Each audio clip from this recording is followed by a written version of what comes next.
Hi friends welcome to my channel இன்னைக்கு lemon rice ரெசிபியோட ஒரு கதை பார்க்கலாம். ஒரு சின்ன ஊர்ல பானு அப்படிங்கிற ஒரு சிறுமி இருந்தாலும் அவளுக்கு சமையல் ரொம்ப பிடிக்குமா.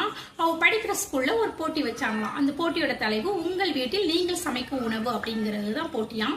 அவங்க அம்மா கிட்ட வந்து சொன்னாங்களாம், இந்த மாதிரி ஸ்கூல்ல ஒரு போட்டி வச்சிருக்காங்கம்மா, நாங்க செய்யற மாதிரி ஒரு சிம்பிளான ஒரு உணவு சொல்லுங்கம்மா அப்படின்னு சொல்லும்போது அவங்க அம்மா சொன்னாங்களாம், நீ செய்யறதுக்கு சிம்பிளாவும் இருக்கணும், அதே சமயத்துல டேஸ்டாவும் இருக்கணும், அப்ப நம்ம சூப்பரா ஒரு லெமன் ரைஸ் பண்ணலாம் அப்படின்னு அவங்க அம்மா சொன்னாங்களாம்.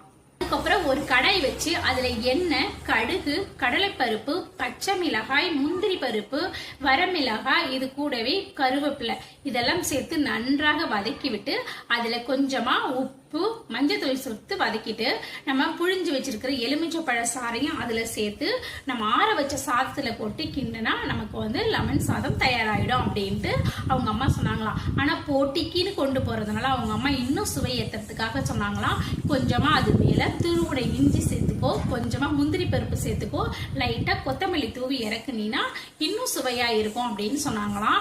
அவங்க அம்மா சொன்ன மாதிரியே பானுவும் சூப்பரா லெமன் ரைஸ் செஞ்சு ஸ்கூலுக்கு எடுத்துட்டு போனாங்களாம். அங்க உள்ள நடுவர்கள் அதை சாப்பிட்டு பார்த்துட்டு இது எளிமையான உணவா இருந்தாலும் இதுல டேஸ்ட் பிரமாதமா இருக்கு அப்படின்ட்டு பாராட்டி தருனாங்களாம்.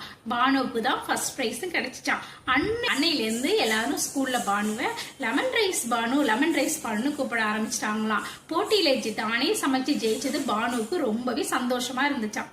கதை பிடிச்சிருந்தா லைக் பண்ணிக்கோங்க, சப்ஸ்கிரைப் பண்ணி சப்போர்ட் பண்ணுங்க. நாளைக்கு இதே மாதிரி வேற ஒரு கதையோட பார்க்கலாம். உங்க ஃப்ரெண்டுங்க இதே நேம்ல இருந்து அவங்களுக்கு ஷேர் பண்ணி விடுங்க. டாடா பாய்.